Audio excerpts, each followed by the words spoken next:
Classes में हमने पढ़ा बेसिक अकाउंटिंग कॉन्सेप्ट्स के बारे में, किस तरह से जनरल एंट्रीज की जाती हैं, उनके क्या रूल्स हैं, और साथ ही साथ हमने ये भी देखा कि टैली प्राइम में लेजर्स किस तरह से बनाए जाते हैं। लेकिन लेजर्स बनाने के लिए सबसे आवश्यक होता है कि हमें टैली में प्री डिफाइंड जो ग्रुप्स दिए गए हैं उनके बारे में पूरी जानकारी हो। तो आज की क्लास में हम टैली प्राइम में दिए गए सभी ग्रुप्स को डिटेल में स्टडी करेंगे और ये जानेंगे कि किस लेजर को आपको किस ग्रुप में रखना है, जिससे लेजर्स के नेचर को आइडेंटिफाई करते हुए हम ग्रुप्स को आसानी से सेलेक्ट कर सकें। दोस्तों, यदि अभी तक आपने हमारे पुराने वीडियोस जो टैली प्राइम से संबंधित थे वो नहीं देखे हैं तो प्लीज़ आप उन्हें जरूर देख लीजिएगा। उन सभी वीडियोस के लिंक्स आपको इसी वीडियो के डिस्क्रिप्शन में मिल जाएंगे। टैली ERP 9 में जो ग्रुप्स हमें देखने को मिलते थे वो टोटल 28 ग्रुप्स थे, उन्हीं को टैली प्राइम के अंदर कंटिन्यू किया गया है। यहाँ पर भी आपको सेम ग्रुप्स दिखाई देंगे।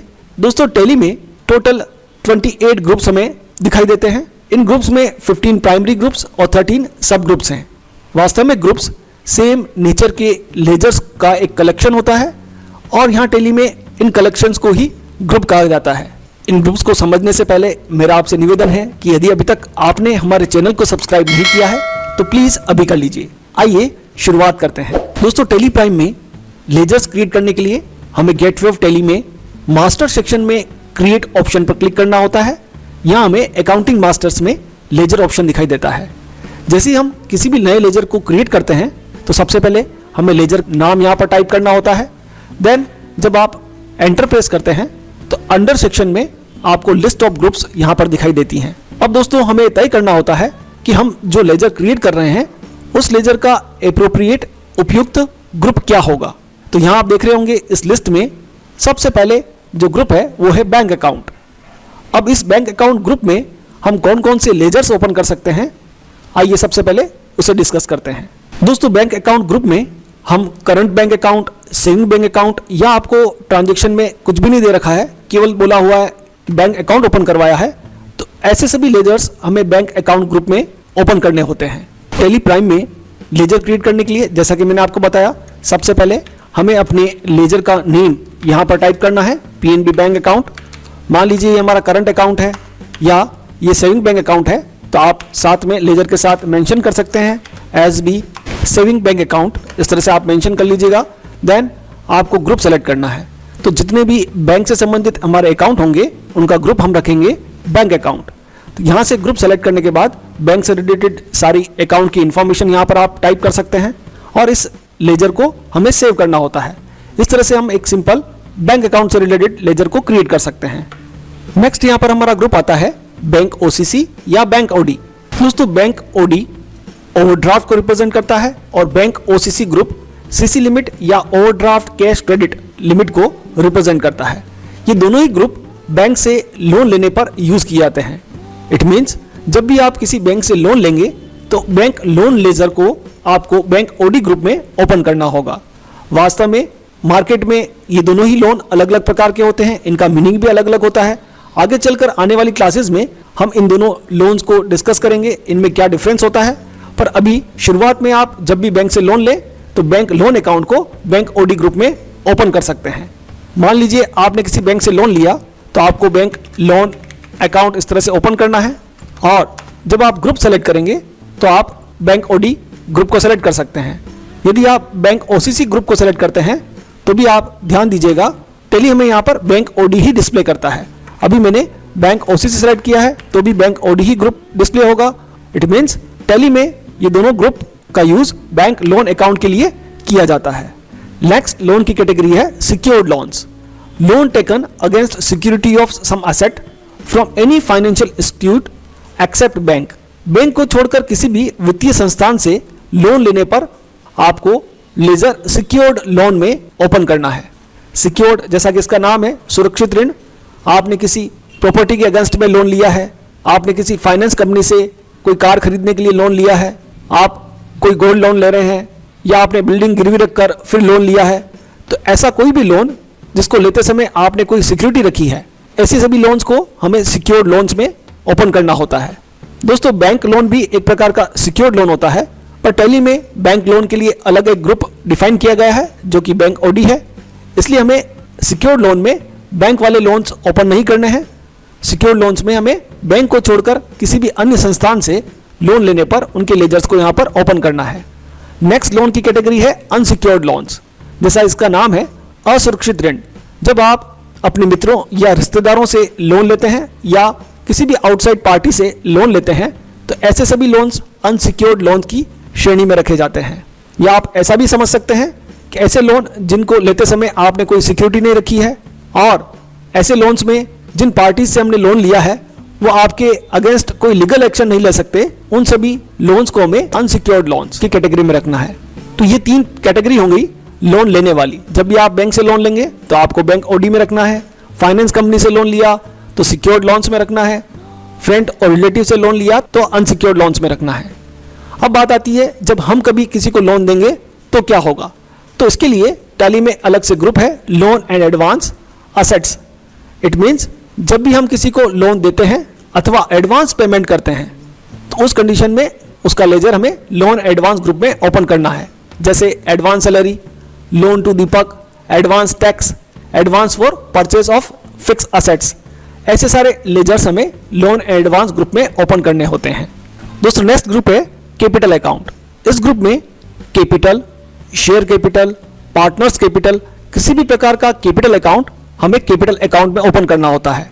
इसके अलावा ड्राइंग्स, एलआई लाइफ इंश्योरेंस और इनकम टैक्स से संबंधित लेजर्स भी हमें कैपिटल अकाउंट में रखने होंगे और ईयर के एंड पर ड्राइंग्स, लाइफ इंश्योरेंस और इनकम टैक्स को कैपिटल में से लेस कर दिया जाता है।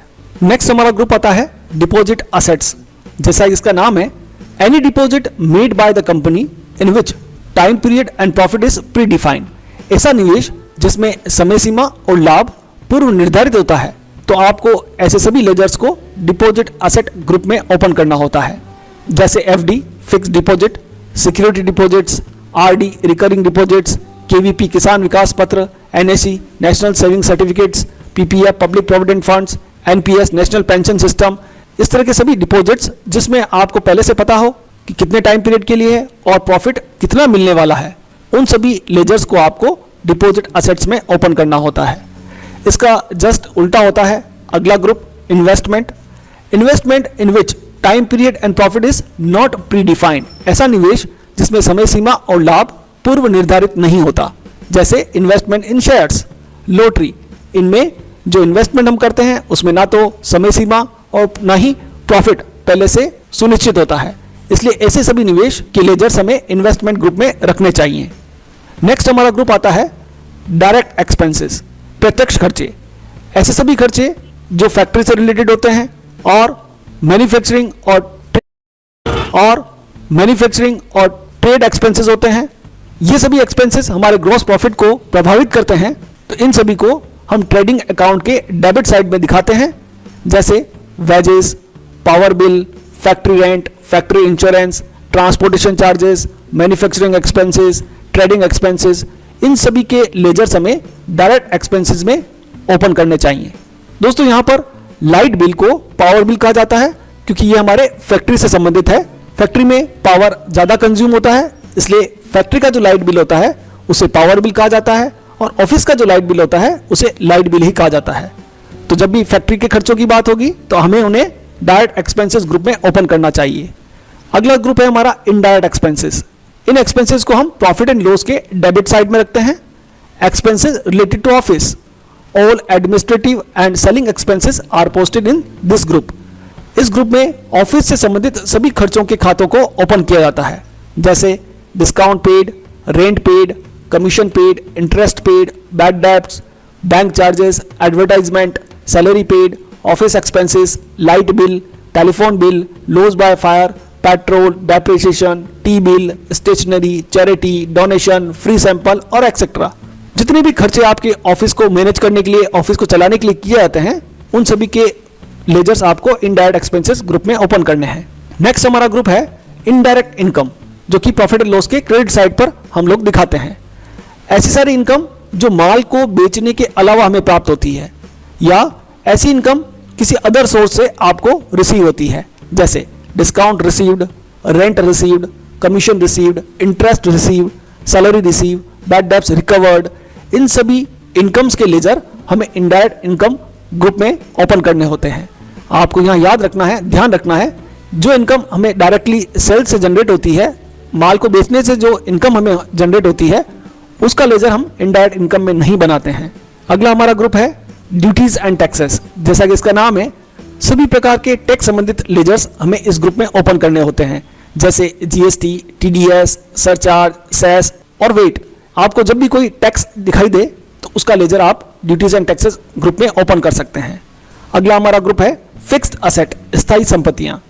ऐसी असेट्स, ऐसी संपत्तियां, ऐसी प्रॉपर्टीज जिनका जीवन काल दीर्घ होता है, लॉन्ग लाइफ होती है और जिन्हें सामान्य रूप से हम बेचने के लिए नहीं खरीदते हैं, जैसे plant, machinery, building, land, computer, car, furniture, cycle, livestock, software.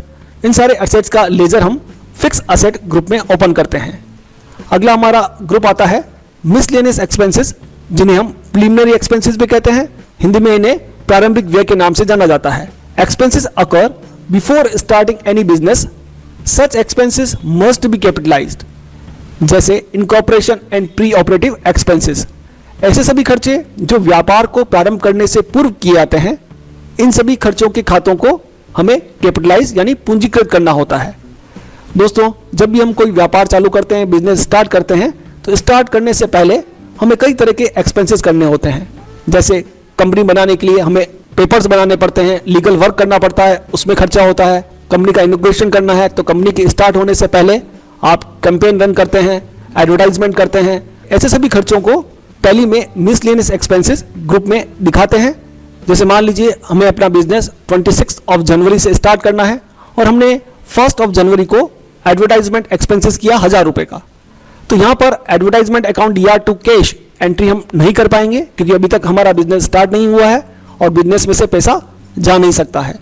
इस वजह से हमें यहाँ पर एंट्री करनी होती है advertisement expenses account debit to capital, यानी अभी जो खर्चा किया है वो खर्चा किसने किया है? बिजनेस के ओनर ने। और बिजनेस का ओनर जो भी खर्चा करता है वो एक तरह से बिजनेस में कैपिटल मान लिया जाता है, इसलिए हमें advertisement account debit to capital की एंट्री हमारी बुक्स में पास करनी होती है। लेकिन आप याद रखिएगा, यही एंट्री जब बिजनेस स्टार्ट होने के बाद में की जाती है तो advertisement expenses account debit to cash या बैंक की एंट्री हमें पास करनी होती है। नेक्स्ट हमारा ग्रुप है provisions, to protect our business from future losses. व्यापार में भविष्य में होने वाली हानियों से बचने के लिए या भविष्य में होने वाले खर्चों से व्यापार को सुरक्षित करने के लिए हम व्यापार में कुछ फंड्स बनाते हैं, जिन्हें प्रोविजंस के नाम से जाना जाता है, जैसे provision for bad debts, provision for income tax, provision for Sandy creditor, provision for Sandy debtor. ऐसे बहुत सारे प्रोविजंस के लेजर्स हम अपने बिजनेस में बना सकते हैं। आगे चलकर हम इस कॉन्सेप्ट को सीखेंगे कि हमें अपने बिजनेस में कब प्रोविजन बनाना चाहिए और उसका किस तरह से हमें यूज करना चाहिए। नेक्स्ट हमारा ग्रुप यहाँ पर आ रहा है परचेजेस। दोस्तों, परचेज ग्रुप में परचेज और परचेज रिटर्न ये दो लेजर्स हमें ओपन करने होते हैं। इसी तरह से सेल्स ग्रुप में हम सेल्स और सेल्स रिटर्न लेजर्स को ओपन करते हैं। स्टॉक इन हैंड ग्रुप में हम opening stock, closing stock, raw material, work in progress और फिनिश्ड गुड्स से संबंधित लेजर्स को ओपन करते हैं। नेक्स्ट हमारा ग्रुप है सेंड्री क्रेडिटर्स, लेनदार। Any person who supply the goods to a business firm on credit basis will be called as sundry creditors. ऐसी सभी पार्टीज जिनसे हम उधार माल खरीदते हैं या जो हमसे पैसा मांगते हैं, उन सभी के लेजर्स को हम सेंड्री क्रेडिटर ग्रुप में रखते हैं। ये सभी पार्टीज हमारी लेनदार होती हैं, हमसे पैसा मांगती हैं। इसका जस्ट ऑपोजिट होता है सेंड्री डेटर्स। डेटर मीन्स देनदार। ऐसी सभी पार्टीज जिनको हम उधार माल बेचते हैं या जिनसे हम पैसा मांगते हैं। When a business firm supply the goods to its customer on credit basis, then those customers are called as sundry debtors. दोस्तों, ये सभी हमने ग्रुप्स की डिटेल पढ़ी, किस ग्रुप में हमें कौन कौन से लेजर्स को ओपन करना है। जैसा कि मैंने आपको बताया, टेली में टोटल 28 ग्रुप्स हैं, लेकिन जब आप काउंटिंग करेंगे तो आपको वहां पर 34 ग्रुप्स दिखाई देंगे। ऐसा क्यों है? तो दोस्तों, कुछ ग्रुप्स ऐसे हैं टेली के अंदर जिनके दो नाम आपको देखने को मिलेंगे। जैसे डायरेक्ट एक्सपेंसेस है, इसे एक्सपेंसेस डायरेक्ट भी कहा गया है। डायरेक्ट इनकम है तो इसे इनकम डायरेक्ट भी कहा गया है। इनडायरेक्ट एक्सपेंसेस है तो वो आपको एक्सपेंसेस इनडायरेक्ट के रूप में भी दिखाई देगा। इनडायरेक्ट इनकम्स वापस से इनकम इनडायरेक्ट के रूप में। बैंक ओडी और बैंक ओसीसी दोनों एक ही हैं, लेकिन लिस्ट में हमें अलग अलग देखने को मिलती हैं। रिजर्व एंड सरप्लस वो रिटेन अर्निंग के नाम से हमें दिखाई देती हैं। तो तो यहाँ पर कुछ ग्रुप ऐसे हैं जिनके दो दो नाम हैं, इसलिए जब आप लिस्ट में काउंट करेंगे तो आपको टोटल जो ग्रुप्स हैं 34 दिखाई देंगे। अब दोस्तों हमने ग्रुप सारे पढ़ लिए और ये भी समझा कि हम किस तरह से लेजर्स क्रिएट कर सकते हैं। लेजर्स क्रिएट करने के बाद हमें वाउचर एंट्री करनी होती है। तो नेक्स्ट क्लास में हम ये सीखने का प्रयास करेंगे कि टैली में कौन कौन से वाउचर होते हैं और उन वाउचर्स को किस तरह से हमें यूज करते हुए एंट्रीज को पास करना होता है। दोस्तों यदि आज का हमारा ये वीडियो आपको पसंद आया हो, उपयोगी लगा हो, ज्ञानवर्धक लगा हो तो आप इसे जरूर लाइक करें, शेयर करें और कमेंट करें। आज की वीडियो में इतना ही, मिलते हैं अगले वीडियो में। तब तक के लिए खुश रहिए, सीखते रहिए, सिखाते रहिए। वीडियो देखने के लिए आपका बहुत बहुत धन्यवाद।